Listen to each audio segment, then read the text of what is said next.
Hi, fourth grade. Miss Keeley here, back with our last step of our symmetrical name monster projects.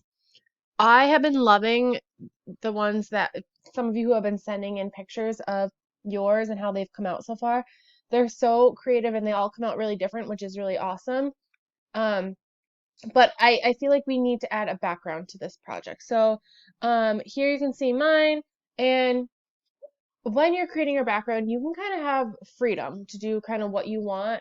And I know that the whole focus of this project was to keep it symmetrical, same on both sides. But for your background, I will allow you to make it um, asymmetrical, so meaning that it's not the same on both sides. Of course, if you do want to stick to that symmetrical theme and keep it the same on both sides, go for it. Like I said, you guys can have the freedom to do kind of what you want. So I'm going to show you what I did, and you can do the same thing, or you can kind of twist it, or just kind of do what you want. But so I am starting out by adding little white dots with crayon. Um, and if you remember, crayon acts as kind of like a barrier if you add watercolor paint to it. So I'm using crayon as kind of like a barrier, and I'm just doing little dots because I'm trying to make like a galaxy star background, okay? Um, and that was like, I was thinking like, oh, this kind of reminds me of like a little alien, so maybe I'll just do like a galaxy for my background.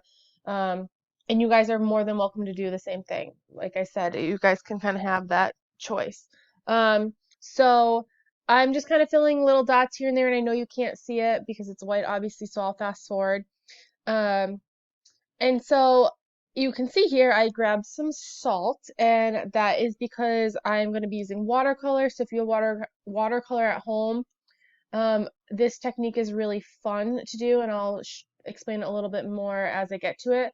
Um, if you do the marker on the tinfoil painting that way, you could try out the salt with it, but I don't know if it will work as well. Um, and so like I said, I'm trying to do a galaxy. So I'm going to stick to three colors: black, dark blue, and purple. And I'm trying my best to keep it outside of my monster. I did get a little bit inside there. I probably should have used a smaller paintbrush. Um, and so I'm doing black at first, and then I'm going to slowly start to kind of mix in either blue or purple. And with the salt, it's really important that when you're adding the salt, you add it while your paint is wet. It's only going to stick to wet paint. If you try to add salt to your project and it's dried out, it's just going to kind of fall off. Um, and so what the salt does is it kind of absorbs little areas of your paint, and it almost looks like little tiny specks, like stars far away. So that's why I thought it would be a cool technique. And so I'm just going to fast forward this. Um, I'm going to hopefully move my paper up in a second because you can't see. You can see a little bit better, and I'm trying to keep the paint really kind of wet so that it will start to kind of um, blend into each other, trying to do mostly black and then just little spots of color here and there. But you can see how this salt, it almost looks like stars in a galaxy. So that's why I think this technique is really awesome and would work really well if you are also wanting to do the same thing. So same thing, I have a little bit of black, I'm adding a little bit of purple, trying to let it mix together. You could do some swirls with your paintbrush. You can do, I did purple and blue next to each other, so you guys can kind of experiment and play around with it as you want. I did some black little lines to make it look a little bit more interesting. And again, remember, if you're adding salt, it needs to be right when the paint is wet. You can't let it dry out, okay? Um, and you can I mean, I have two different types of salt here. This one I just opened, it's like pink Himalayan sea salt.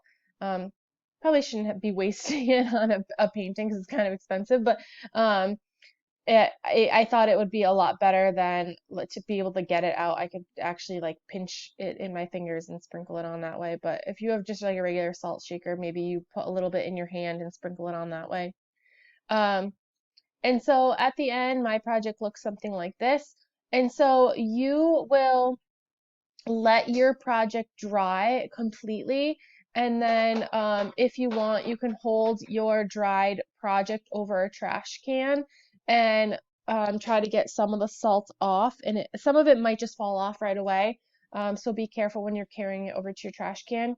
And then if you kind of lightly either tap your paper or rub the salt off, it should just kind of come off. And you don't need to necessarily um, take it all off, but it does leave a little bit more of like a whiter um, gray star looking to it. So yeah, so that was what I did for my background. Like I said, you guys can kind of have the freedom to do what you want. Um, just remember to try to fill up your whole paper. Try not to leave too many white spots or white areas. If you don't have paint, like I said, you could try the markers with this. Maybe try on a separate piece of paper to see if the salt works for it. If that's something you're interested in doing. But if you don't have either, you can kind of use what you have at home to create a background of your choice. All right. And this is the last step of our project, so I will need you to send me a picture. Either you upload the picture to the Google Classroom assignment, or you can email it directly to me, and I will check you off on my little um, like a score sheet that I have for everyone. Uh, but yeah, so I will chat with you guys next week. I cannot wait to see how these look because so far the ones that people have been sending in just to show me are been awesome. So I will chat with you guys then. Bye.